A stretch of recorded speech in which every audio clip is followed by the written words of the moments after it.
Entonces vamos a hablar de la anatomía hepática, lesiones elementales con patrones de daño hepático, patología inflamatoria y neoplasias. El hígado es de tamaño, de un órgano macizo, de alrededor de 1,5 kg, ubicado a nivel del hipocondrio derecho, que tiene una consistencia tritura, de color rojizo oscuro, y que está rodeado por la cápsula de Gleason, ¿ya?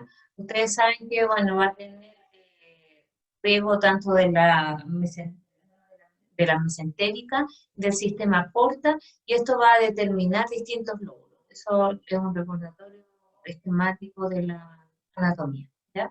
Entonces ustedes ven acá los distintos segmentos hepáticos, lóbulo derecho, lóbulo izquierdo, y sus subdivisiones.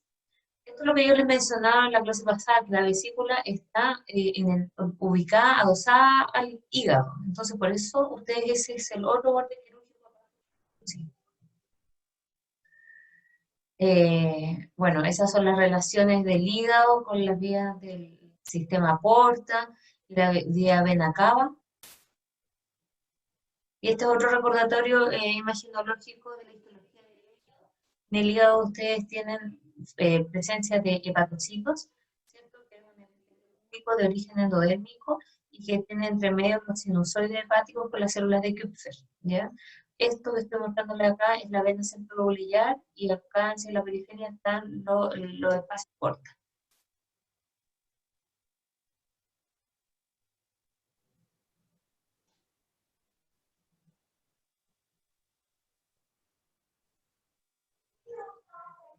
Este es un esquema de la histología, la cual acá ustedes están viendo centro lobulillar con los sinusoides hepáticos, ¿cierto? Y este es lo que yo les mencionaba que estaba hacia acá en la periferia, que es el espacio portal. El espacio portal está cortado longitudinalmente, pero a veces lo pueden ver como algo redondito simplemente, que va a tener tres elementos, una rama del conducto biliar, una rama de la arteriola hepática y otra de la vena hepática, ¿ya? De la vena. Rama de la vena. ¿Cómo pueden ustedes distinguir la vena de la arteriola? En general, las arteriolas tienen, perdón, tiene un tamaño, un lumen mucho menor y un espesor de la pared mayor. En cambio, las venas son de un lumen mucho más amplio y una pared delgada. Eh, con mayor detalle, entonces, de nuevo, estamos repasando, miren, estos son los cordones hepáticos. Los cordones hepáticos están formados por una fila de hepatocitos, que tienen núcleos homogéneos chiquititos, ¿ya? Y entre medio hay una fina red de retículos, los espacios de Dice y los sinusoides hepáticos, estas células endoteliales. Desde el punto de vista funcional, tenemos la definición de la sínodo portal, esta estructura romboidal, hacia cuya periferia va el contenido de las venas centrolobulillares, y también está la unidad funcional del lobulillo hepático. ¿En qué les va a determinar estos ácidos? Que tienen ustedes tres zonas, algunas que son más ricas en oxígenos y otras que son menos ricas en oxígeno, pues tienen una mayor concentración de CO2 y de sustancias de desecho, por ende, frente a lesiones que son tóxicas, son las primeras en afectarse, ¿ya? Eh, el lobulillo clásico, que era esta foto que yo les había mencionado, que va todo hacia la vena centrolobulillar y hacia la periferia están los espacios porta, vena centrolobulillar, y acá en la periferia los espacios porta. Vean, ya esto no es un esquema, cómo se ve la histología del espacio porta. De nuevo recordamos que está formado por la rama del conducto biliar, la arteriola y las venas. Con mayor detalle, entonces estamos viendo acá un espacio porta con la tríada biliar. Vean que este es el conducto que está tapizado por un epitelio que es cúbico, la arteriola y las venas. Todo esto está rodeado Profe, por una... ¿Ah? hola, perdón que le interrumpa. Es que como que el audio como que sube de volumen y baja de volumen constantemente. Ya. No Entonces como sé, que a veces se va la idea de como lo que está diciendo.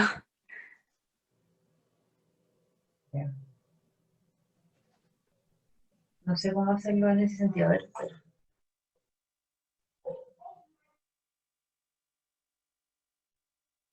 Sí, profe, yo creo que... Y ahí estoy compartiendo bien la pantalla, ¿les parece? ¿Todo ok? Sí, Sí, profesor. está todo bien. Sí, profe. Ya, vamos. Gracias por avisarme. Entonces tenemos acá la tea biliar, que aquí ustedes pueden ver que la histología es diferente, el epitelio de los conductos versus los sinusoides. Ven que este es un epitelio cúbico polarizado formando un ducto y ahí hay un lumen. Y en cambio estos son los hepatocitos que se organizan en cordones, cordones que son de una sola célula y que están en una red de retículos fina, ¿ya? Todo esto está rodeado por un tejido conectivo laxo, delgado, y con una que otra célula inflamatoria. La primera lámina de hepatocitos que rodea el espacio porta es la placa limitante, ¿ya? Y son unos hepatocitos especiales porque tienen la función de aislar el espacio porta del resto del parenquima hepático, ¿ya? Y estos hepatocitos, cuando hay alguna alteración del espacio porta, pueden sufrir metaplasia a epitelio ductular. Entonces hay algunos cuadros que ustedes van a ver que tienen proliferación ductular, pero es a raíz, es desde esta rama de los hepatocitos. Seguimos. Bueno, es un recordatorio de la histología. Respecto a las lesiones elementales, dentro de las lesiones elementales tenemos los cambios que son reversibles e irreversibles, ¿ya? Como por ejemplo la degeneración celular, aumento de volumen frente a un daño reversible como el balonamiento, y otros que son irreversibles como la muerte celular, la apoptosis. Vamos a hablar de hepatitis de interfase, de esteatosis, cuerpos de Mallory, que son material de depósito, las colangitis, la colestasis y la fibrosis. Cuando hablamos de patrones de daño hepático, hablamos de degeneración celular y acumulación de pigmento, y en general son elementos que son principalmente reversibles. Por ejemplo, cuando hay una anoxia aguda, se produce un aumento de tamaño celular, que ustedes lo vieron en patología general, que se llama balonamiento. Y cuando el pigmento biliar se acumula en el citoplasma de los hepatocitos, se produce un cambio que se llama degeneración plumosa, que también es un aumento de volumen y que del hepatocito se pone claro el citoplasma y con este material un poco más café en el citoplasma. Otros materiales de depósito que pueden ustedes encontrar en patologías hepáticas es el depósito de fierro y el depósito de cobre, y para eso hay tinciones especiales para poder evidenciarlo, y la presencia de depósito de lípido en la esteatosis. ¿Cómo en qué patologías se podría acumular? ¿Hígado graso? Sí, súper bien, en hígado graso. ¿Y en cuál otra más? Hepatitis alcohólica. Sí, eso es una esteatohepatitis, ya, porque la hepatitis es más inflamatoria, pero esteatohepatitis sí. ¿Qué otra más?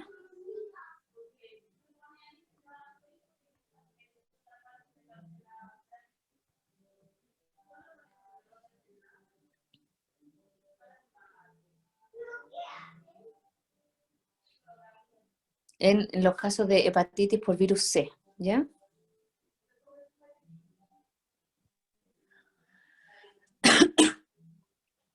En esta foto estamos viendo balonamiento celular con células aumentadas de tamaño. Ven que los hepatocitos ya no se ven cúbicos como estaban antes, sino que mucho más aumentados de tamaño con este citoplasma claro. Cuando uno ve esto, dice, acá hay una anoxia que está actuando en el hígado. La degeneración plumosa por depósito de los pigmentos biliares, ¿ven? A ver, esto es por colestasia intracelular.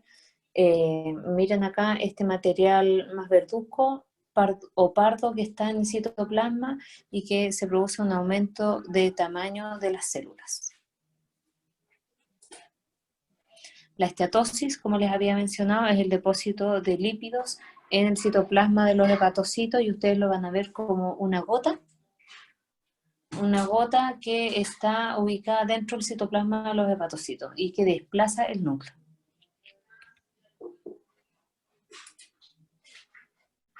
Respecto a los patrones de daño hepático también está lo que es necrosis y apoptosis. Estos son daños que son irreversibles. La necrosis puede ser individual o también apoptosis de células individuales, esas son células retraídas, o también puede ser masiva, muy extensa, ¿ya? Y también puede tener distribución zonal. O sea, cuando les mencionaba yo que puede estar centrada a nivel de la zona centrolobulillar, que es la que tiene menos oxígeno, es la que primero sufre frente a un daño isquémico y reacciones tóxicas, ¿ya? Y también existe la necrosis de la zona intermedia y periportal. La necrosis, aparte de ser masiva o individual, por zonas, también uno puede hablar que existan focos de necrosis o que exista necrosis, por ejemplo, de interfase o en puente, ¿ya? ¿A qué me refiero con focal? Bueno, como dice su nombre, son grupitos de células que se necrosan a nivel del lobulillo. De interfase es que afecta a la primera línea de hepatocitos que va a rodear al espacio porta. En esta foto estamos viendo una apoptosis, un hepatocito solo apoptótico, eosinófilo, que se ve muy eosinófilo y sin núcleo, ¿ya?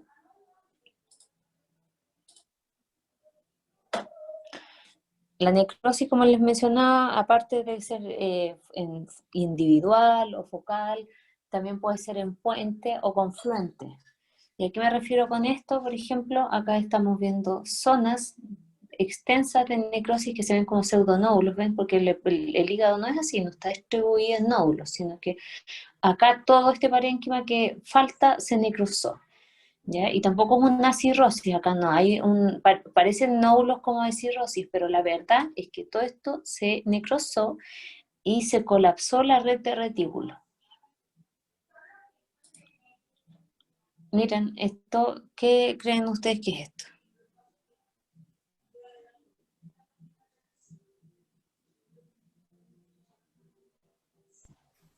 ¿Alguien ¿La vena se me- central? ¿Interfase? Sí, sí, no, es la vena centrolobulillar, ¿ya? Entonces, esta es estamos viendo la distribución de la necrosis. En este caso, es una distribución de predominio alrededor de la zona centrolobulillar, ¿ya? Este es otro ejemplo de necrosis, pero en este caso les estoy mostrando un tipo de necrosis focal, en que ya no se ve la red de hepatocitos normal como habíamos visto, sino que acá hay una desorganización. Y acá hay como un microabsceso de células inflamatorias con necrosis de los hepatocitos. Esto es un foco de necrosis. Esta podría ser una de las técnicas especiales de las anteriores. En la foto está como en esta.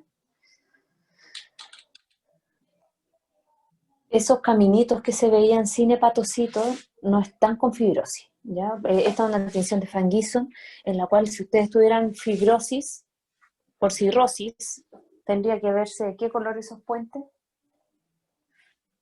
¿Azules? Rojo. ¿Ya? El Van Gieson ocupa colores negro, rojo y amarillo. ¿Ya?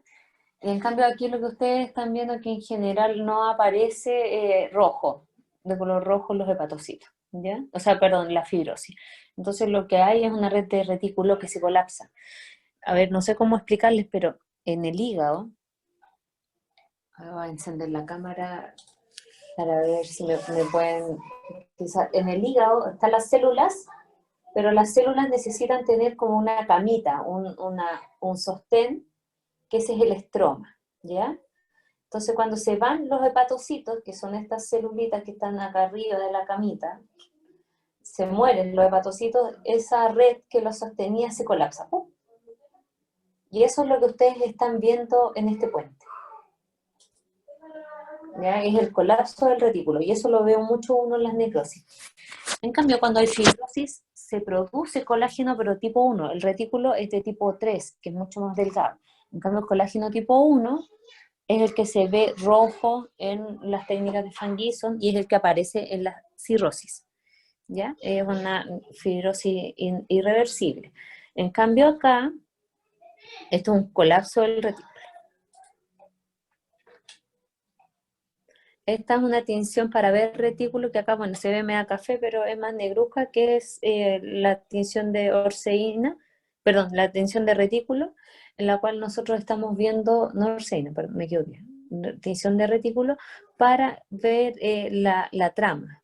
Y ven que está bastante desorganizada, esto debería ir un hepatocito al lado del otro, en cambio, formando los sinusoides. En cambio acá se ve que está colapsado, entonces se ve una necrosis masiva.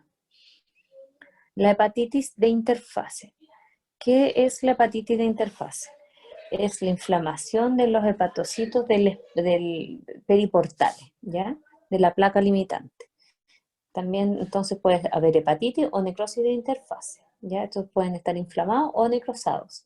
Acá está un espacio porta cortado a lo largo, que tiene inflamación en el espacio porta, pero en general cuando está la inflamación limitada al espacio porta, esta se mantiene en ella. En cambio acá ustedes están viendo que la inflamación como que se está yendo al lobulillo. Entonces cuando pasa eso, está tocando a los hepatocitos que están formando una barrera acá. Eso es la hepatitis de interfase. Con mayor aumento acá con otras fotos, de repente más claras, ven que no está ya tan delimitado como lo habíamos visto en las fotos anteriores, sino que el infiltrado inflamatorio se está saliendo, ¿ya? Por eso es importante que tengan la foto histológica inicial de la histología normal para que vean qué es lo que pasa acá, ¿ya? Se va saliendo el infiltrado inflamatorio. Entonces estábamos viendo como lesión elemental la hepatitis de interfase, ¿ya? Primero vamos a ver todas las lesiones elementales y después las vamos a aplicar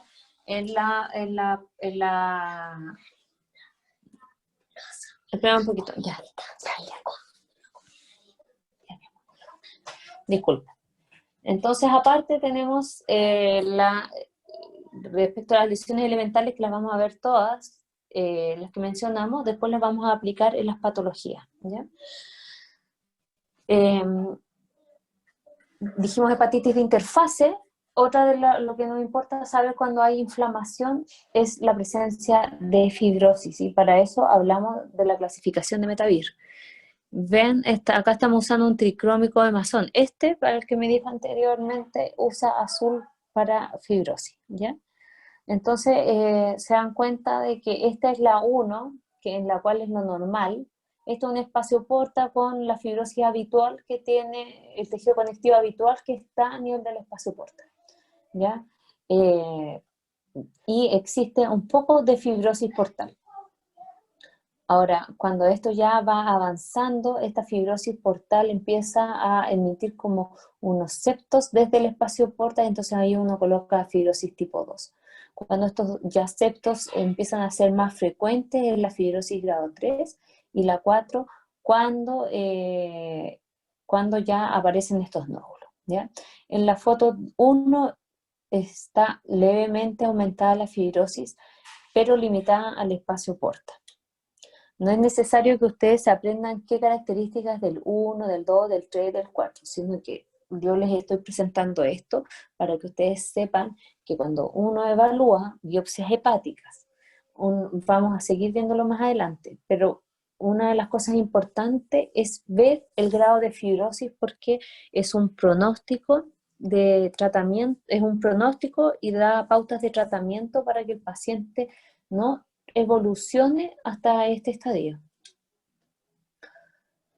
Bueno, la colestasia es otra de las lesiones elementales y que se refiere a la retención sistémica de bilirrubina y de otros solutos, que puede manifestarse por ictericia, pruritos, xantomas y aumento de fosfatasa alcalina.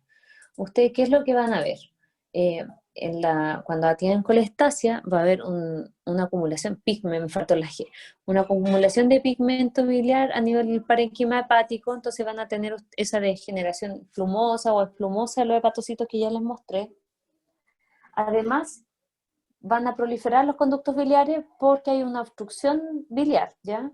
Y esto puede ser cuando es principalmente una obstrucción del tracto de salida de la bilis, ¿ya? Porque eso va a determinar un aumento de la presión retrógrada y la presencia de lagos biliares. Bueno, obviamente que esto también lleva a una inflamación que lleva a fibrosis y ustedes también pueden tener una cirrosis originada en un cuadro colestásico.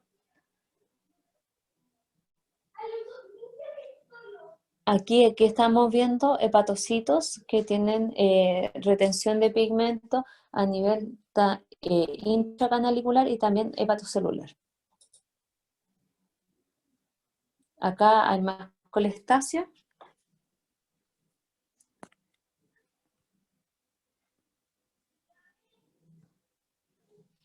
Hay más colestasia tanto a nivel hepatocelular como a nivel canalicular. ¿Esto a alguien se le ocurre qué es?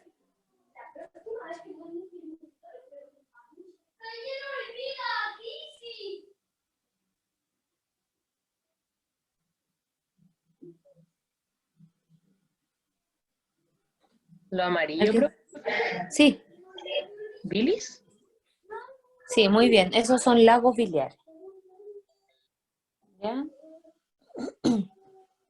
Acá lagos biliares, y lo que están viendo acá, esto que son muchos núcleos, es una célula multinucleada que está fagocitando esos lagos biliares. Estamos nombrando lesiones elementales. Esto en el fondo es útil para después aplicarlo en las patologías. Otra de las lesiones es la colangitis. A ver qué me escribieron en el chat. Me pierdo cuando me escriben en el chat. Estoy presentando, ¿no? Ya. La colangitis es la inflamación de los conductos biliares. Y vamos a hablar según el tipo de infiltrado. Por ejemplo, en esta foto estamos viendo la colangitis linfocítica. ¿Ven que este es el conducto? Y en el conducto hay linfocitos, tanto rodeando el conducto como intraepiteliales, ya que finalmente terminan por matarlo. La colangitis linfocítica es clásica de daño por virus de hepatitis C. La otra es la colangitis granulomatosa. No sé si logran ver, pero acá está el conducto. Y acá hay un infiltrado de una célula epitelioide como de núcleo riñonado de citoplasma rosado, ¿ven? Esos son macrófagos. También terminan por destruir el conducto. En este caso, la clásica colangitis granulomatosa es por cirrosis biliar primaria. En esta otra colangitis, lo que llama la atención, en la de la izquierda, que ahí tienen el pobre conducto que empieza a ser rodeado de una fibrosis en tela de cebolla. Eso es clásico de la colangitis esclerosante, este tipo de colangitis fibrosante. Y también termina por matar el conducto, porque ustedes saben que los epitelios se nutren por difusión de nutrientes, ¿cierto? Entonces, esta fibrosis termina aislándolo del aporte de nutrientes y oxígeno, y por eso después termina necrosándose. Y bueno, lo otro que no es una colangitis, pero es una secuela de colangitis, es la ductopenia, que es cuando ya no aparecen, se murieron todos los conductos. Miren, ¿qué le falta acá al espacio porta?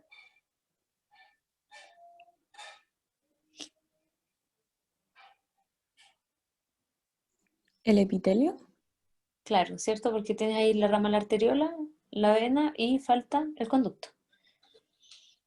Entonces, eso es lo que empieza a pasar, que estos pacientes después desarrollan cirrosis porque se dan cuenta que en el fondo no es funcional este hígado, no hay por dónde, y empiezan a acumular todos los elementos tóxicos, ¿ya? Entonces, respecto a los patrones de daño hepático, el hígado en verdad no es muy específico para reaccionar frente a las noxas. Hay algunos elementos que nos ayudan a orientarnos, pero en general no es muy específico. Y por eso existen los patrones de daño hepático. En respuesta a una lesión isquémica o tóxica se puede producir inflamación. También en el hígado ustedes pueden tener evidencias de regeneración Eso ya lo habíamos pasado en la parte de patología general. ¿Y cuándo se produce regeneración? Cuando ustedes mantienen la estructura, ese retículo de la base intacto. Y es lo que pasa, por ejemplo, en pacientes con virus hepatitis A. O sea, los pacientes con virus hepatitis A no evolucionan, pese a que pueden tener área de necrosis, y en el fondo el alza enzimática de las transaminasas es por necrosis hepatocitaria, ¿ya?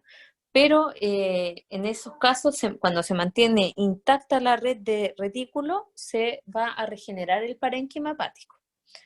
Bueno, pero cuando la inflamación ha barrido con ese estroma de base y se produce una inflamación o una lesión tóxica que es importante, lleva a fibrosis, y esa fibrosis revela un daño celular que es irreversible, ¿ya?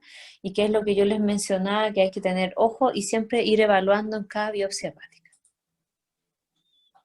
Por ejemplo, en este caso, esta es la vena centrolobulillar, y este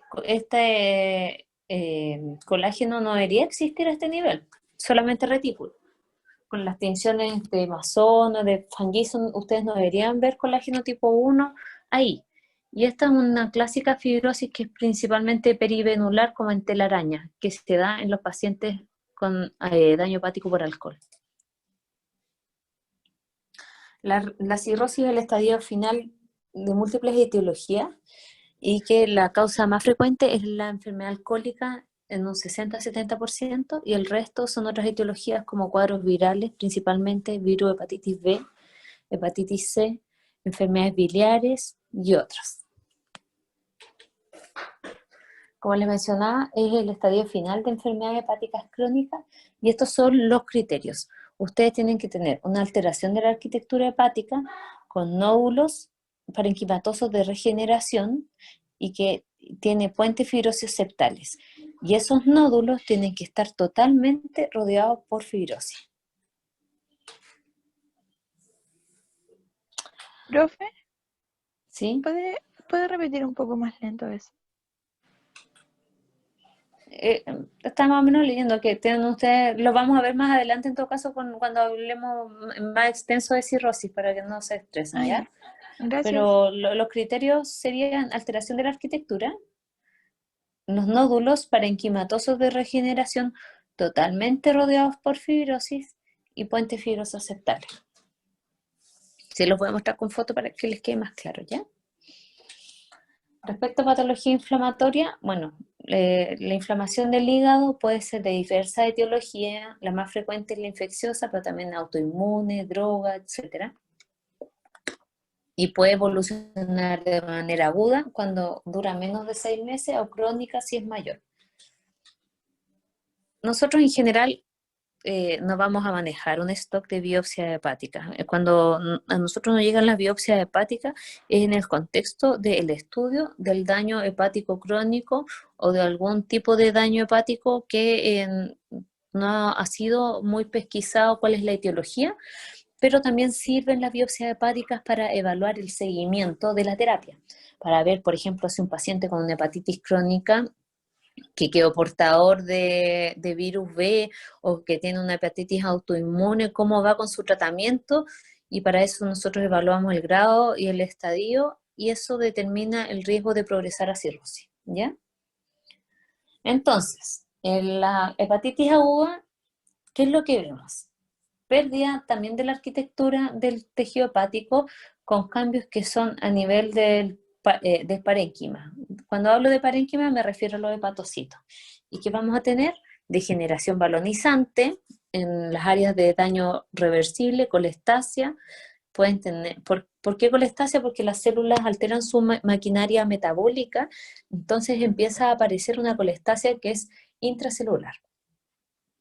También pueden tener necrosis de hepatocitos, apoptosis, lisis, necrosis, cambios regenerativos, porque por un lado pueden estar muriendo, pero también regenerándose. Cambios reactivos de los sinusoides, piensen que están en los sinusoides las células de Kupffer que tienen un rol fagocitario, entonces estas células pueden aumentar en número. Y además un infiltrado inflamatorio portal o periportal. En este caso estamos viendo una hepatitis aguda con gran infiltrado inflamatorio a nivel portal, que también compromete el lobulillo, y con mayor aumento estamos viendo foco de necrosis ahí y de apoptosis. En esta foto estamos viendo que hay un colapso de la red del retículo, ¿ya? Porque en teoría acá ustedes no deberían ver esos puentes de necrosis. ¿Cómo evaluamos la diferencia entre una hepatitis aguda y una hepatitis crónica? En general, las hepatitis crónicas, ustedes van a ver fibrosis, ¿ya? Porque como el cuadro ya es sostenido en el tiempo, aparece la fibrosis. Y que siempre las biopsias hepáticas se evalúan con distintas técnicas.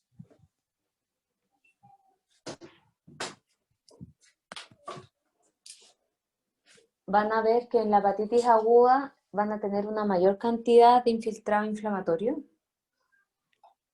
a nivel del espacio porta y también mayor cantidad de macrófagos en agregados, pero eso también puede estar acá y a veces es difícil cuantificar una versus la otra. Pero yo diría que la presencia de cambios balonizantes, como son los que habíamos mencionado, más la presencia de fibrosis nos ayuda a diferenciar. ¿Qué me interesa además que veamos? Que existen algunos cambios morfológicos que pueden ser observados en algunas etiologías especiales, ¿ya? Y que los vamos a ver más adelante. El rey de la hepatitis A, para nosotros, o sea, en la clínica es el virus hepatitis A. Es lo clásico de la hepatitis aguda, pero recuerden que también puede ser producida por fármacos, como el paracetamol.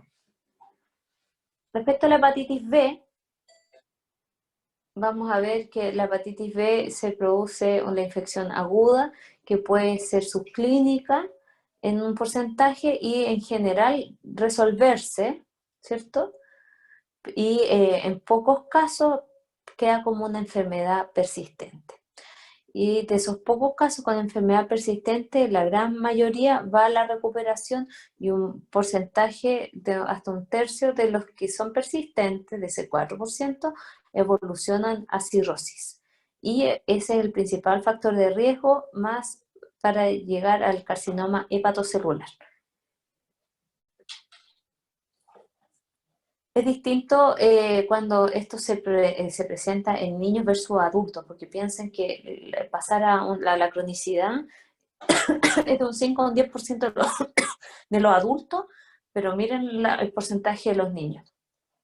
Entonces, cuando un chiquitito adquiere la enfermedad en edad temprana, su riesgo de fallecer por hepatocarcinoma es mucho más elevado. La hepatitis C, a diferencia de la anterior, nos podemos dar cuenta de que gran parte no va a la resolución, sino que gran parte de las infecciones agudas va a la hepatitis crónica, ¿ya?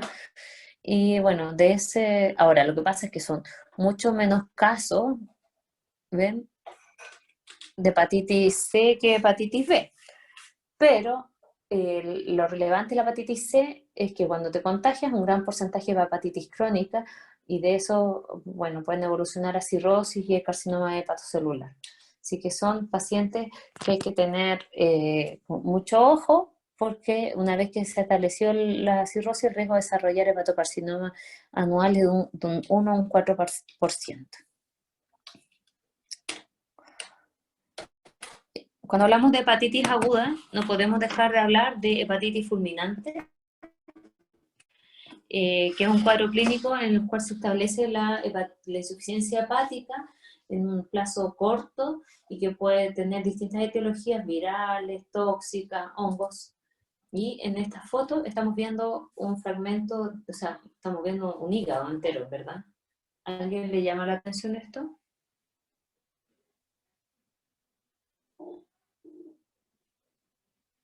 ¿Lo amarillo? Claro, y ven que ya no sé, ¿han visto ustedes hígados normales o panitas? Sí, ¿Cómo son? son más rojizos.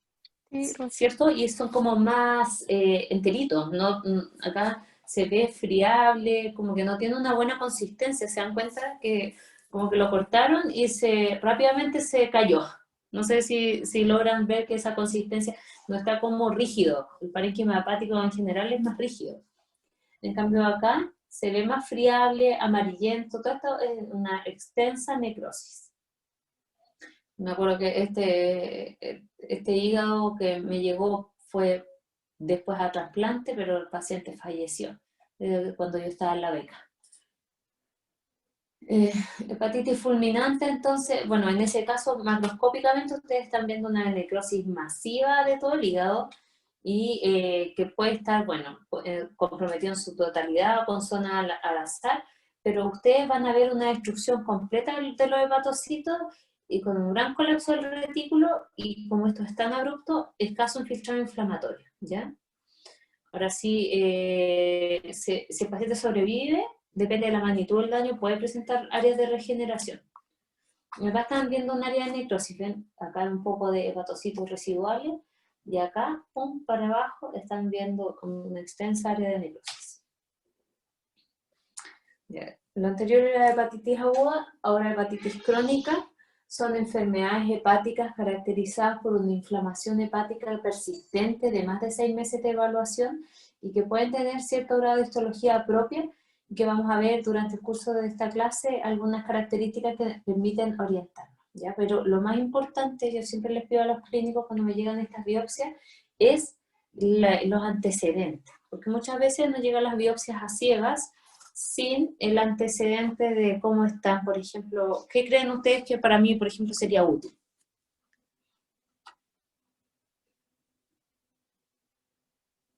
Si consume alcohol. Claro, aunque a veces a todos nos rejuran y rejuran que no, y después ustedes se van a dar cuenta en la clínica, pero después aparecen los signos en la histología, que son como, acusan harto. ¿Qué más? Si ha estado en contacto o cercano con gente que haya tenido hepatitis. Claro, pero más que nada hepatitis B y C, ¿cierto? Porque la hepatitis A, hepatitis crónica no, ¿cierto? En el fondo, pero también recordando las vías de contagio, porque la hepatitis B es más bien por vía sexual y la hepatitis C también puede ser sexual, pero principalmente es por contacto de sangre, ¿ya? Transfusión.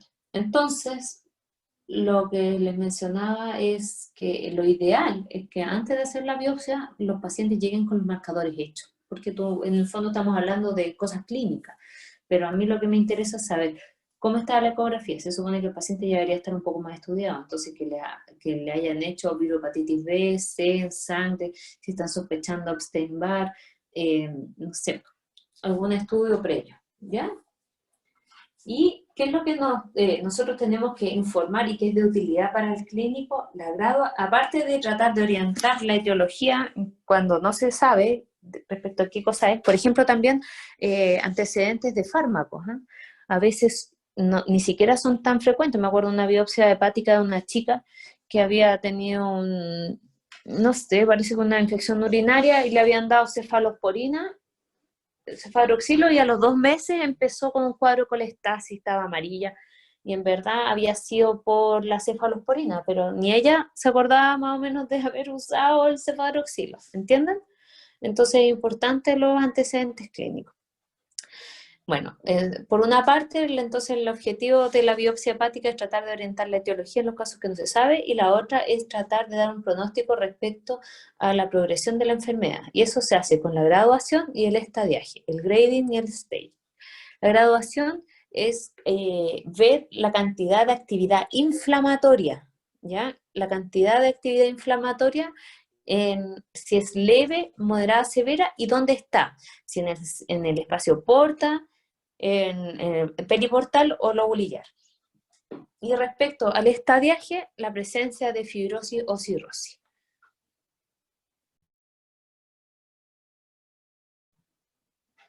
Y, la presencia de fibrosis, recuerden que para eso usábamos la clasificación que les dije anteriormente. La etiología de la hepatitis crónica puede ser muy variada, puede ser autoinmune, hepatitis C, hepatitis B, por drogas, así que todas estas cosas hay que tenerlas presentes.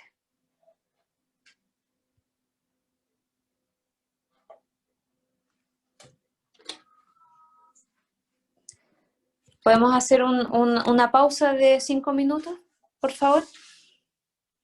¿Sí? Bueno, sí, Ya. profe. Ok. Gracias.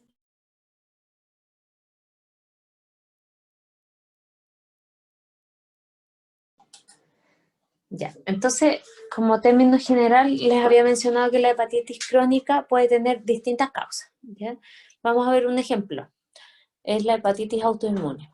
La hepatitis autoinmune, como dice su nombre, es una reacción mediada por autoanticuerpos que desarrollan una respuesta inmunológica frente al hígado, ¿ya? Y existen ciertos factores genéticos y ambientales que determinan eso. Es una patología que es más frecuente en mujeres y que se va a caracterizar por distintos elementos para hacer el diagnóstico. Uno sería, por ejemplo, la presencia de hepatitis de interfase e inflamación portal linfoplasmocitaria, presencia de hipergamaglobulinemia en sangre y la presencia de los autoanticuerpos. Existirían ciertas características genéticas, más el género, que frente a una exposición ambiental, generalmente viral o lo que fuese, van a desarrollar tus pacientes una respuesta inmunológica que va a ser dirigida contra el hígado. Y este diagnóstico no es solamente histológico, como les había mencionado, tiene que tener ciertas características clínicas que hacen que tenga mayor probabilidad de tener esta hepatitis autoinmune. Y siempre las hepatitis, como yo les mencionaba, es importante graduarlas y estadiarlas.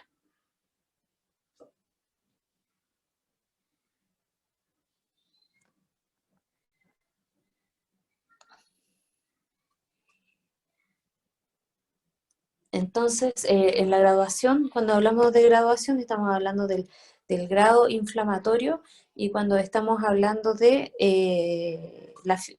el estadiaje, ¿de qué estábamos hablando? Grado de fibrosis. Claro, eso por favor que se les quede súper claro porque siempre lo pregunto. ¿Ya? Recuerden, entonces, fibrosis es el estadiaje. Y la graduación es la inflamación, la actividad necroinflamatoria. ¿Y se medía dónde? En el espacio porta. Primero ver dónde está, si en el espacio porta, en la interfase o en el lobulillo, y si es que el lemo era severa. Desde el punto de vista histológico, ¿qué es lo que van a ver ustedes?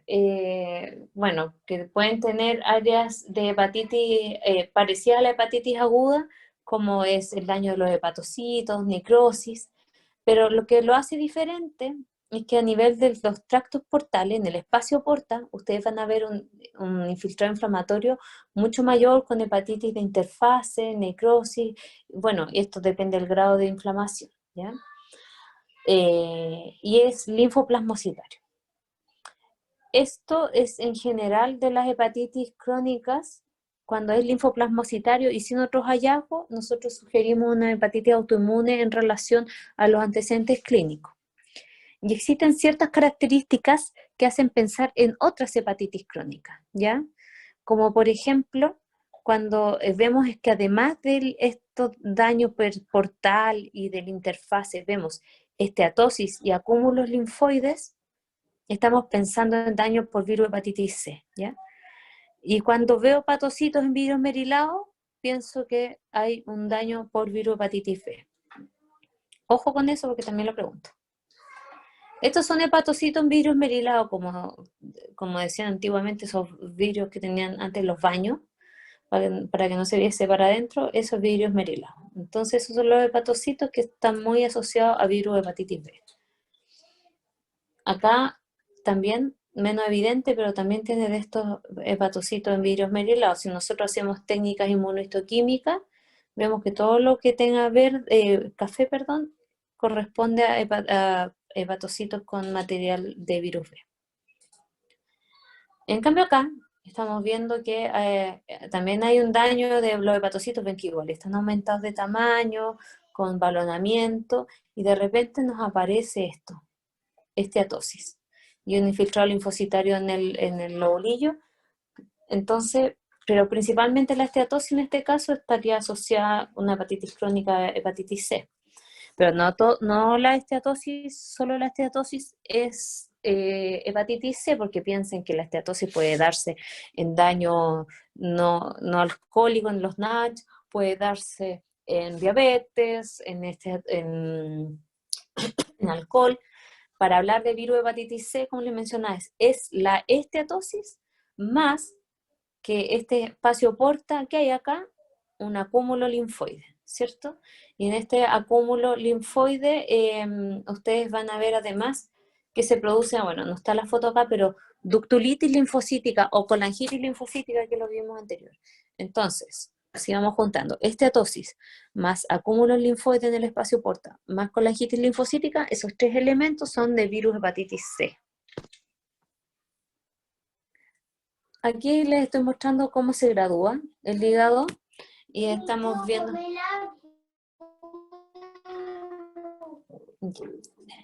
Estamos viendo entonces los grados de la hepatitis crónica. Aquí todo esto es a nivel del espacio porta.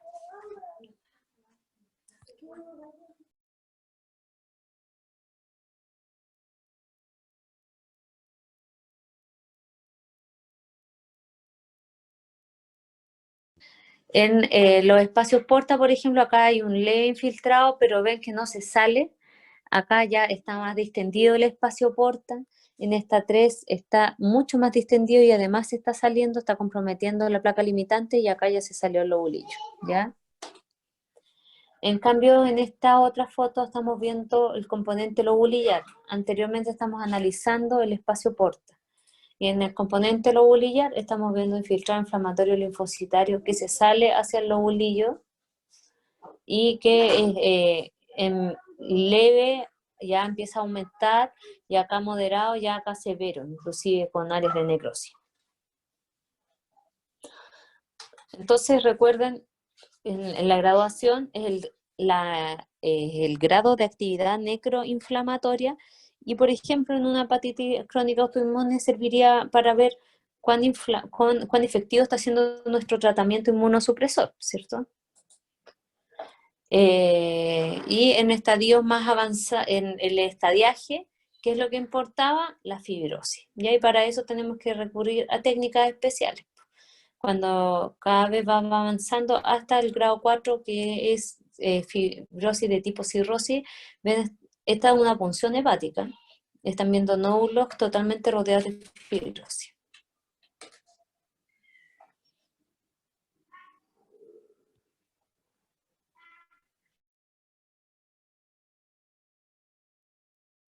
¿Se quedó pegado? Parece, ¿no? ¿Cuál foto están viendo? Ahí está. Ya, respecto a hepatopatía alcohólica, tenemos 3 cuadros clínicos característicos. Uno es la esteatosis, el otro es la hepatitis o esteatopatitis alcohólica y cirrosis, ¿ya? Estos dos son reversibles porque son daños inflamatorios. En cambio acá, cuando ya tenemos cirrosis, no es reversible. Este es un hígado esteatótico. Están viendo que está aumentado de tamaño, de bordes romos, más bien de color amarillento. Y en la histología estamos viendo que tiene estos depósitos de grasa. Estas son macrovacuolas que desplazan el núcleo. Esa es la esteatosis. Y en la hepatitis alcohólica, como dice su nombre, es una inflamación. Entonces, a diferencia de la anterior, que casi no se ve inflamación, acá sí estamos viendo un foco de necrosis con hepatocitos que tienen cambios reactivos como balonamiento por daño reversible, y pueden tener focos además de esteatosis. Cuando hay daño por alcohol, además se produce depósitos de este material eosinófilo que se llaman cuerpos de Mallory, ¿ya? Que son restos de citoesqueleto. Y otros hallazgos, estoy mencionándole hallazgos que tiene un hígado expuesto al alcohol. es la fibrosis pericelular o en red de pollo, porque en general no debería tener esta red, pues esta red es solo de retículo. En cambio, miren, acá está totalmente rodeando los hepatocitos el colágeno tipo 1, o sea, por eso red de pollo, esta fibrosis pericelular. Y la otra fibrosis que les había mencionado, perivenular, alrededor de la vena centrolobulillar. A veces puede no ser tan homogénea, pero ven que nace ahí de la vena centrolobulillar. Entonces, un hígado normal puede tener una exposición severa a alcohol y después ir a la abstinencia y así desarrollar una hepatitis aguda o exposiciones continuas también a la esteatosis. Pero si esto es continuo en el tiempo, va a desencadenar en cirrosis por daño inflamatorio persistente. Entonces, lo que les había mencionado al inicio en las lesiones elementales, la cirrosis es el estadio final del daño hepático y se producen puentes fibrosos septales, nódulos parenquimatosos y alteración de la arquitectura hepática. Estos nódulos parenquimatosos son de regeneración y están totalmente rodeados de fibrosis. La alteración tiende a ser difusa e irreversible. Acá tenemos cirrosis que es micronodular, en la cual, bueno, lo clásico que son hígados de tamaño pequeño, de bordes que son filosos, ¿cierto? Y la cirrosis, como les había mencionado, puede ser micronodular, pero también existe la macronodular y tiene distintas etiologías. Los nódulos en la micronodular son pequeños, menos de 3 milímetros. Y las bandas fibrosas son delgadas, son finas. La causa principal de cirrosis micronodular es el alcoholismo. Este otro tipo de cirrosis, que es más bien de tipo macronodular, ¿cierto? Y están viendo la verdosa, esto puede ser por un cuadro colestásico, por ejemplo, pero ven que los nódulos son mucho más grandes que los anteriores. Son más de 0,3 centímetros, bueno, lo clásico es la hepatitis crónica u otras enfermedades de depósito. Lo importante de la cirrosis es que los nódulos tienen que estar totalmente rodeados de puentes fibrosos. Y estos pobres hepatocitos quedan atrapados en esa red y ven que por eso el hígado empieza a tener todas las alteraciones funcionales, porque no existe una vía ni de nutrición ni de drenaje adecuada, porque está totalmente rodeado de fibrosis, y por eso la hipertensión, porque empieza a haber una obstrucción al flujo. Otra de las patologías que es importante mencionar es la cirrosis biliar primaria, que es una enfermedad autoinmune de etiología no precisa, que es principalmente de mujeres de edad media, y que se caracteriza por una clínica de colestasia, o sea, prurito, se hiperpigmenta la piel, aparece ictericia y puede haber evidencia de otras enfermedades autoinmunes. ¿Qué van a encontrar ustedes? Van a encontrar, hay una inflamación a nivel portal y periportal, pero con destrucción del epitelio de los conductos. Recuerden que se produce un tipo de colangitis especial que es de tipo granulomatosa, ¿se acuerdan? Que vimos la foto dentro de las lesiones elementales. Entonces hay granulomas epiteloideos. En etapas, bueno, después por una cosa reactiva, los hepatocitos se produce una metaplasia ductular y proliferan los ductos, tratando de reemplazar a los que se murieron, y en etapas más avanzadas aparece la fibrosis. Entonces ustedes van a ver que los espacios porta aparecen infiltrados linfoides, pero también macrófagos.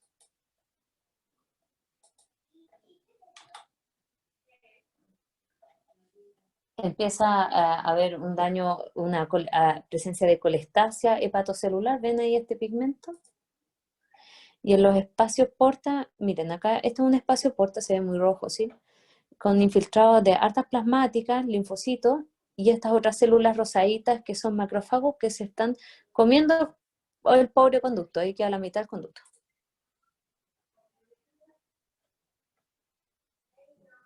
Tenemos una proliferación ductular, además, ven que uno se da cuenta que nace desde esta cadena de hepatocitos y empiezan a formar ductos. El infiltrado inflamatorio es principalmente a nivel de los espacios porta, ¿no? Y se pueden producir trayectos fibrosos según la evolución del tiempo. Siempre es un tema los cuadros de superposición, ¿eh? Y la clínica también a veces es difícil, no crean que es tan fácil hacer la diferencia entre una cirrosis biliar primaria versus una hepatitis crónica autoinmune. Y a veces los pacientes parten por acá y terminan en esta, o hay cuadros superpuestos, ¿ya? Pero, por ejemplo, cuando hay granulomas con pérdida de los ductos e inflamación principalmente con granulomas, estamos hablando más bien de cirrosis biliar primaria, ¿ya? Cuando, por ejemplo, acá hay distintas causas de hepatitis crónica. Cuando, por ejemplo, tenemos mayor cantidad de agregados linfoides, también tenemos que tener ojo que no vaya a ser una hepatitis C. Cuando tenemos mayor cantidad de plasmática, tenemos que tener cuidado que no vaya a ser una hepatitis autoinmune, ¿ya? Y etcétera. Pero en el fondo siempre es difícil el diagnóstico diferencial de las patologías hepáticas. Eso es lo que les quiero transmitir. La cirrosis biliar secundaria es una obstrucción de la vía biliar extrahepática, en cuya macroscopía ustedes van a ver un hígado que puede ser micronodular, con una vía biliar que es dilatada, con extensas cicatrices, porque es secundario a distintas patologías que son extrahepáticas. No vamos a ver esa patología porque en general es extrahepática, que afecta de manera retrógrada. Pero eso les tenía que mencionar que la colangitis también puede ser tanto del hígado como fuera el hígado que sea inflame desde el punto de vista retrógrado.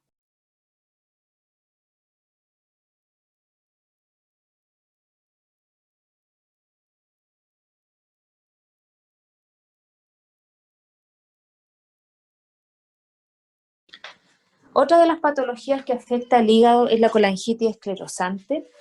Es una patología que es autoinmune y es una de las pocas que es más frecuente en hombres. Puede asociarse a colitis ulcerosa y lo clásico de esto es una colangitis fibrosante como la que vimos en la foto y que va a obliterar finalmente la vía biliar. Inicialmente puede ser asintomática con una leve alteración de las enzimas hepáticas y después cursar con cuadros de colangitis, porque como se empieza a obstruir la vía aérea, la vía biliar, empieza a ser como asiento para las bacterias que pueden ascender de manera retrógrada. Entonces ven que esta es una colangioresonancia en la cual ustedes están viendo que se ve la vía biliar, pero como no un lumen como un tubito, sino que ciertas estrecheces. Pueden tener en la macroscopía ductos que pueden estar fibrosados, que ustedes van a ver una fibrosis alrededor de los conductos, y en la histología esta fibrosis concéntrica con atrofia del epitelio de los conductos. Entonces, esta es una macroscopía de hígado y ven que se notan mucho los conductos. Eso no es habitual en la macroscopía de un hígado. Acá hay fibrosis, ¿ya? Está blanquecino y se ve como moteado. Y en la histología lo que estamos viendo es que una fibrosis concéntrica de los conductos. Ven que habitualmente no existe esa fibrosis alrededor. Miren, con mayor aumento estos son espacios más pequeños, de espacios porta, y vean cómo los ductos todos empiezan a tener esta fibrosis alrededor. Eso no es normal, ¿ya? Con técnicas que son para ver fibrosis, ven que se produce una fibrosis ya esta etapa avanza porque empieza a haber puentes. Pero si se localizan en el espacio porta, miren cómo aparece esa fibrosis concéntrica. Esa fibrosis concéntrica es muy característica. Bueno, eso respecto a lo que es patología inflamatoria. Por eso les había dicho que prefería que leyeran un poco la clase antes, porque en verdad es complicado, encuentro yo, ¿ya? Lo importante es que ustedes manejen las lesiones elementales y que después las puedan ubicar en las patologías que vimos en la clase. Dentro de lo que es importante sería que ustedes sepan orientarse entre lo que es la causa de hepatitis C, hepatitis B, cuando estamos hablando de cirrosis primaria, algún hallazgo, cuando podemos hablar de lesiones que se producen en alcohol, ¿ya? Ya, vamos a hacer una pausa de unos 10 minutos y a las 11 partimos con tumores hepáticos, ¿ya? Para que tomen un café, porque también es denso esa otra parte.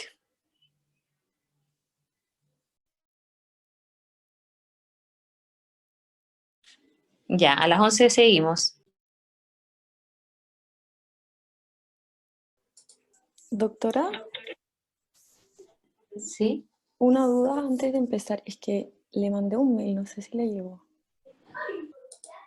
Respecto a patología tumoral, bueno, cuando nos enfrentamos a nódulos hepáticos, lo más frecuente en hígado es pensar en la metástasis, ¿ya? Y especialmente de carcinomas de origen gastrointestinal por la irrigación, después mamario y pulmonar, ¿ya? Bueno, ahí ustedes ven que están las lesiones benignas y malignas primarias hepáticas, dentro de los cuales está el adenoma, el hemangioma, y lesiones malignas, que es más frecuente de esta lista del carcinoma hepatocelular de los primarios, pero los secundarios siempre son más frecuentes, como las metástasis de los que ya les mencioné. Muchas veces las metástasis, chicos, debutan, a veces son como primarios de origen desconocido y nos llega la punción hepática para estudio.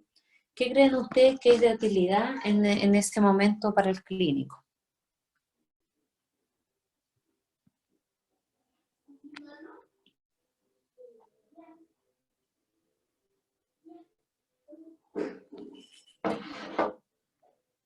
Ante una neoplasia maligna de origen desconocido que yo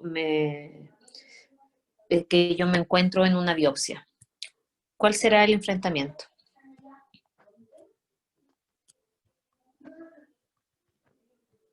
Clasificarlo.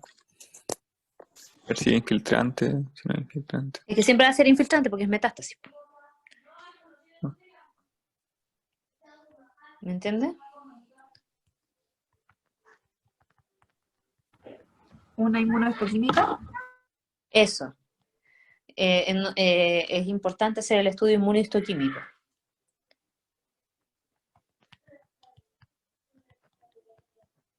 ¿Alguien más quiere decir algo?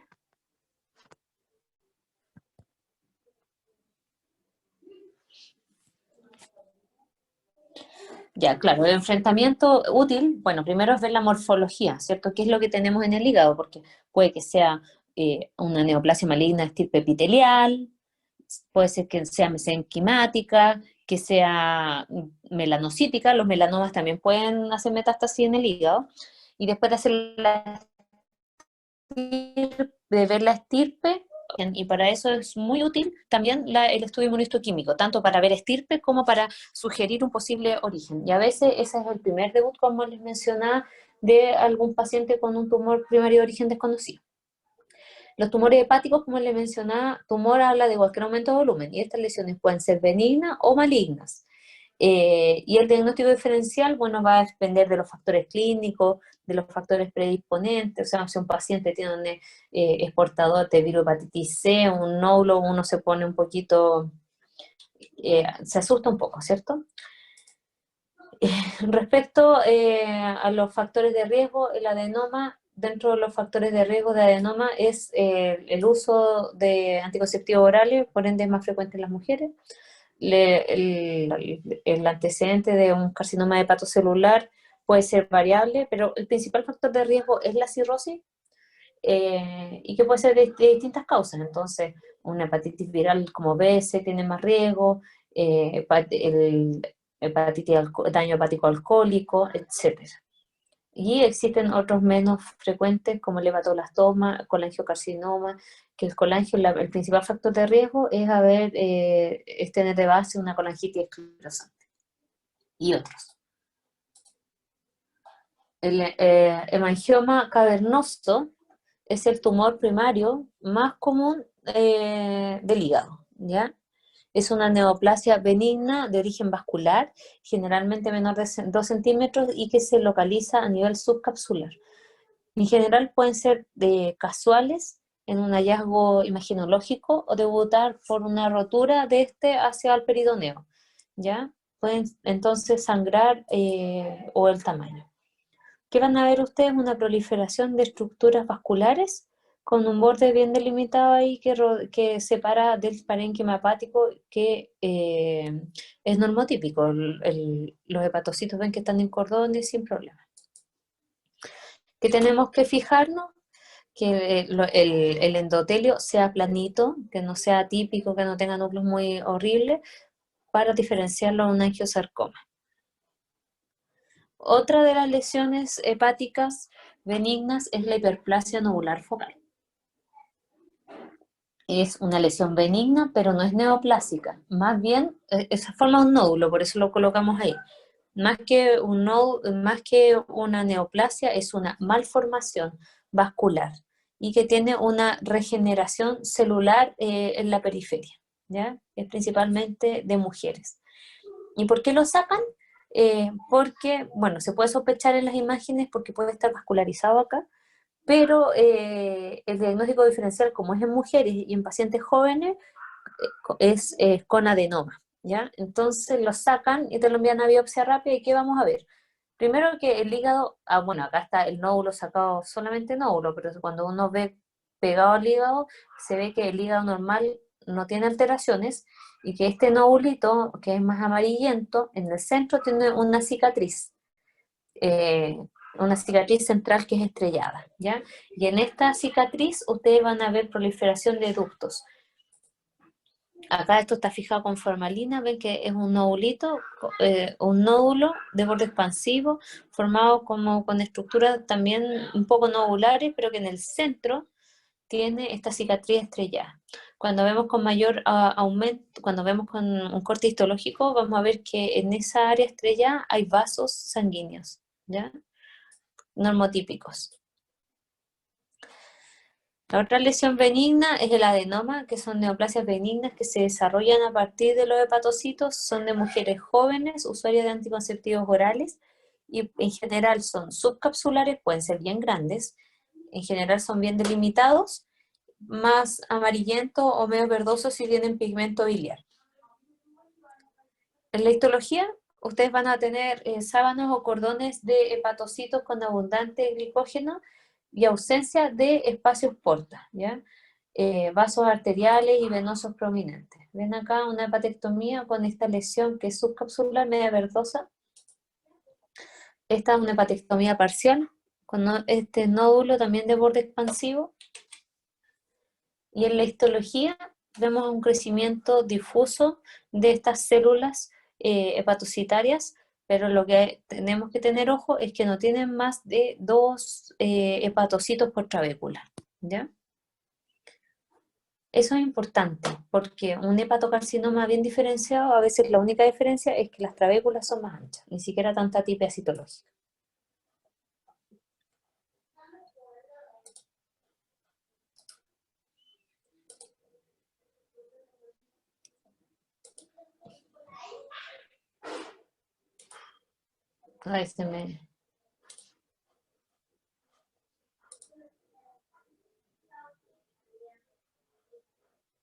Ay, no sé qué estoy compartiendo. Adenoma hepatocelular. Ahora ya no comparte nada. Es que se me salió. Uy, esperen un poquito. ¿Ahí? Ahí estamos. Sí, ahí sí.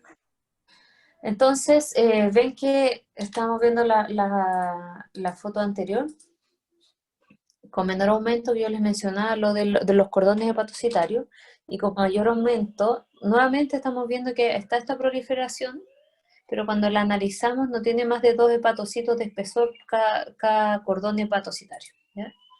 En esta tinción que estamos viendo retículo, delimita mejor los sinusoides, ¿ven? Entonces cuando nos acercamos no hay más de 2 hepatocitos ahí de espesor.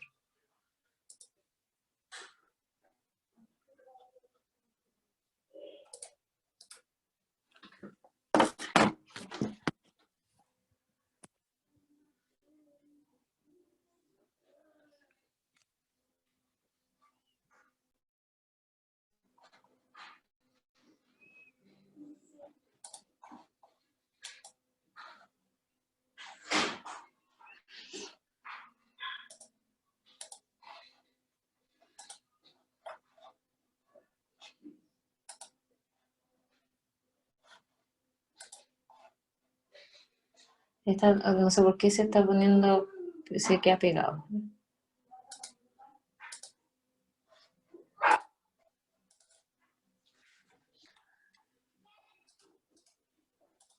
Ya.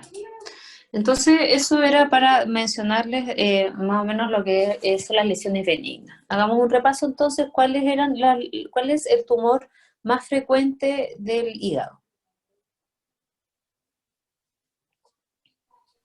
En el hígado. Hemangioma cavernoso. En el hígado. Así si le hago una pregunta abierta. ¿Cuál es la neoplasia más frecuente en el hígado? ¿Hemangioma cavernoso? No, porque no les dije benigno. ¿Ya? El carcinoma Me pueden hepatocelular. decir no, en el hígado, las metástasis. ¿Ya? Si yo les pregunto cuál es la neoplasia benigna primaria más frecuente del hígado, ustedes me van a decir el hemangioma, ¿ya? Y si les pregunto cuál es la neoplasia maligna primaria más frecuente del hígado, ese es el hepatocarcinoma, ¿ya? Profe. ¿Qué? Sí. Ah, ya, que entendí que escuché que me había dicho profe. Entonces, eso para que sigamos avanzando. Respecto a las neoplasias malignas, las metástasis son los tumores hepáticos, como les mencionaba, más frecuentes, y los primarios son raros, ¿ya? Y dentro de la lista, así en orden, están los carcinomas hepatocelulares, los colangiocarcinomas y después el angiosarcoma. El hepatocarcinoma, la gran mayoría, es secundario a cirrosis asociado principalmente a virohepatitis B, y esto es muy frecuente en países que tienen una alta tasa de virohepatitis B, ¿como qué país?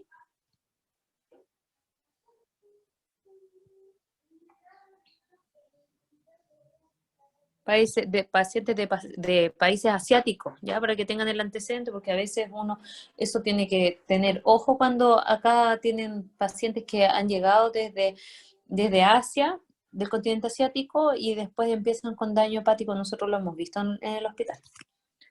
Después tenemos 3 asociaciones etiológicas importantes, como les mencionaba, los virales, las aflatoxinas, los modos de alimento y el alcoholismo crónico.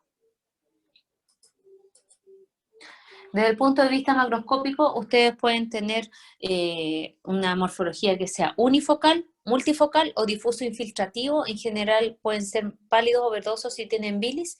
Y lo que sí les quería mencionar, que al hepatocarcinoma le encanta la sangre. Entonces, en general tienen una gran invasión vascular, les gusta irse a la porta, a la vena cava inferior, y así pueden llegar hasta el corazón. Así que ojo con esas metástasis. Desde el punto de vista histológico, pueden tener grados variables de diferenciación. Recuerden el grado de diferenciación respecto a la célula original, si es bien moderado o poco diferenciado, y puede adquirir distintos patrones de distribución, como que sea trabecular, sólido, pseudoglandular o escirroso, ¿ya? Y hay una variante que se llama fibrolaminar, que es la más frecuente en pacientes jóvenes, que no se asocia a estos otros factores de riesgo y que sí tiene un buen pronóstico, o sea, un mejor pronóstico que los anteriores. También pueden tener nódulos satélites, y la presencia de nódulos satélites, o sea, quiere decir que otros foquitos de tumor alejados del principal empeoran el pronóstico. Entonces acá ustedes están viendo un área de crecimiento difuso de un hepatocarcinoma. ¿Ven esta hepatectomía? Todo este material verduzco es el hepatocarcinoma. Acá hay nódulos satélites. Bueno, por algo falleció. Esta es una hepatectomía parcial. Miren este nódulo gigante, que en verdad tenemos que hacer el diagnóstico en la histología, ¿ya? Ahí está la regla, o sea, mide como unos 6 centímetros. Este es unifocal. Este es un hepatocarcinoma multifocal. Vean cómo hay múltiples nódulos distribuidos en todo el parénquima hepático. Por eso, un factor de mal pronóstico es tener un hepatocarcinoma en un hígado cirrótico, porque la probabilidad de que exista otra proliferación clonal en lo que le queda al hígado es alta.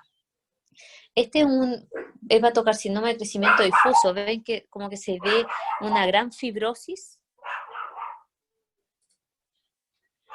Este es otro hepatocarcinoma en los que les estoy mostrando que tiene nódulos satélites. Esta es una foto de la Católica. ¿Ven?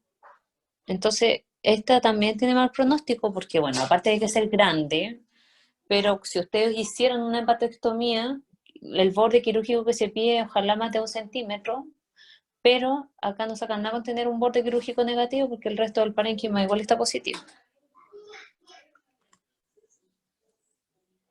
Ahora, respecto a los patrones de crecimiento, estamos viendo que este es un patrón trabecular, que forma trabéculas así como filas, y ven que en las trabéculas, ¿qué les parece la cantidad de hepatocitos por trabécula o por cordón?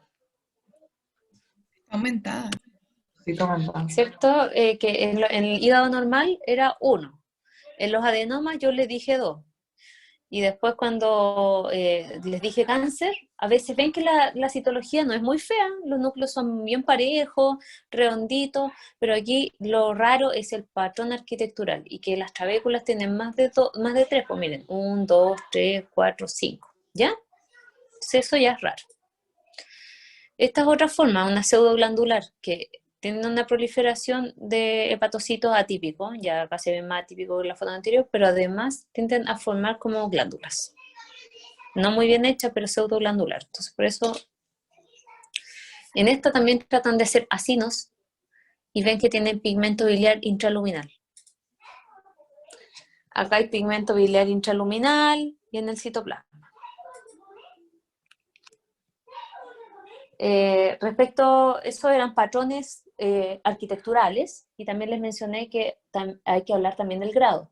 En este caso estamos hablando un bien diferenciado a un pobremente diferenciado. Miren esa mitosis horrible, un gran pleomorfismo celular, acá son más homogéneos los núcleos, o sea, también es importante informar el grado citológico. Y respecto al TNM, piensen que siempre todas las lesiones tumorales tenemos que tapificarla y para eso está la clasificación TNM que ya hemos visto en forma reiterativa en todos los órganos. Y en los órganos tubulares, que también se los pregunté, ¿cómo es el TNM? ¿Cómo va progresando la etapa? ¿Por la invasión? En el espesor de la pared, ¿cierto? ¿Cómo va pasando las capas? ¿Cierto? Eso en general. En todos los órganos tubulares. En cambio, en los órganos macizos, como es en el hígado, en general es más bien por tamaño. Y después de que pasa un determinado tamaño, es por compromiso de órganos adyacentes. No les voy a preguntar. Después te digo. Gracias, no por el tamaño, ¿ya? O sea, perdón. Lo principal es el tamaño. No les voy a pedir que se aprendan cuál tamaño es el punto de corte, pero sí que sepan que el TNM en hígado es por tamaño, bueno, y después por compromiso de otras estructuras, como les había mencionado de la vena hepática, o se ha extendido a otros órganos, ¿ya? El N es por compromiso de linfonodos, y M por metástasis a distancia. Entonces, la combinación de los distintos T les va a dar a ustedes un estadio que sirve para pronóstico y tratamiento. El hepatocarcinoma, ¿cómo se puede diseminar? Se puede diseminar por vía contigua, ¿cierto? Por ejemplo, a la vesícula o estar adherido al estómago.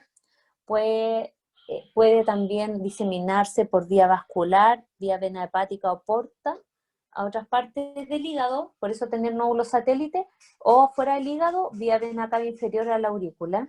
Imagínense lo que es una metástasis dentro del corazón. O por vía directa, también por ductos biliares principales hacia el estómago. Otras vías menos frecuentes serían por vía peritoneal, vía distante por vía linfática, que es menos frecuente que la hematógena, pues les mencionaba que le gusta mucho la sangre al hepatocarcinoma. Y ahí puede irse a pulmón, suprarrenales, riñón, pero eso ya en eventos más tardíos. Cuando ustedes tienen un hepatocarcinoma y deciden realizar una hepatectomía, ¿qué factores serían de mal pronóstico para el paciente? Que, por ejemplo, en la hepatectomía, el margen quirúrgico al resto del parénquima hepático sea menor de 1 centímetro, o sea, la distancia de tejido sano que sea menor, porque la probabilidad de que exista invasión es mayor en el tejido que quedó puesto, como les mostraba en la foto. La presencia de invasión vascular, porque eso también determina que puedan tener distintos focos en el resto del hígado o a distancia. El grado histológico, porque mientras peor el grado, peor pronóstico. Un tumor mayor a 5 centímetros también se ha visto que tiene peor comportamiento y la presencia de tumores múltiples, la presencia de metástasis y la presencia de cirrosis, como les mencionaba, porque ese hígado cirrótico también el resto del parénquima puede tener alteraciones. Entonces, eso era respecto al hepatocarcinoma. Y el otro tumor maligno que afecta el hígado primario hepático es el colangiocarcinoma, que es un tumor, como dice su nombre, neoplasia maligna, tipo epitelial, originada en el epitelio, pero de los conductos, ¿ya? El otro es de los hepatocitos, del parénquima, en cambio este es de los conductos. ¿Y qué van a ver ustedes? Como es de conducto, un adenocarcinoma. Entonces, cuando ustedes se presentan con un adenocarcinoma, fundamental que es antecedentes clínicos, por ejemplo, que el paciente tenga el antecedente de la colangitis esclerosante, o que u otro antecedente de la resonancia, porque lo importante acá es, me faltó la S, descartar metástasis, porque ustedes van a tener un adenocarcinoma en el hígado. Entonces, ¿qué los puede ayudar para descartar que sea metástasis?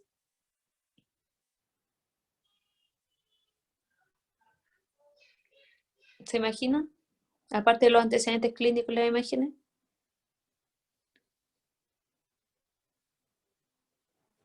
¿Adenopatía? No, el estudio inmunohistoquímico, ¿ya? De la biopsia. Bueno, el colangiocarcinoma puede presentarse en pacientes de promedio de 60 años, pero más joven en pacientes que tienen el antecedente de colangitis esclerosante o enfermedad inflamatoria intestinal.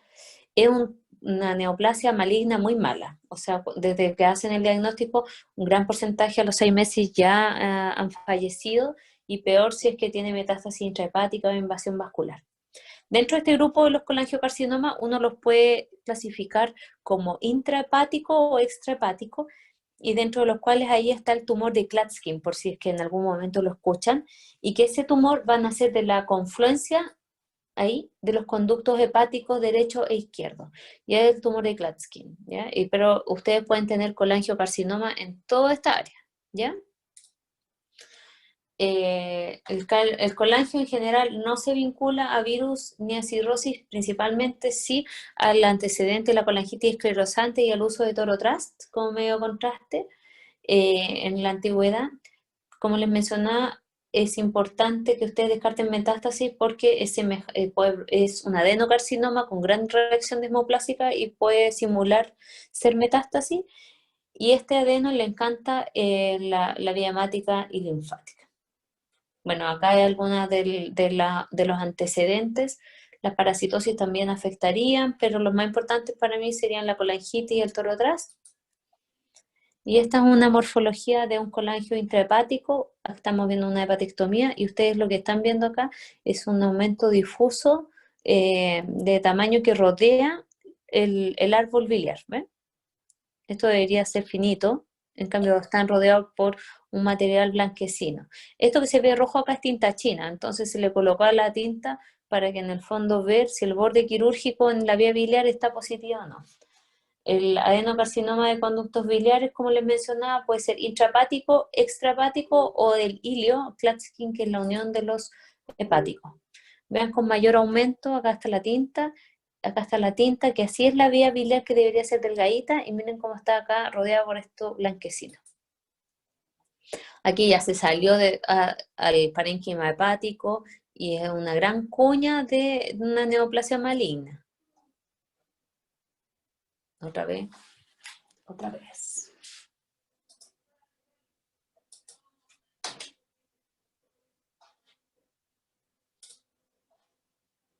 Se quedó pegado. Parece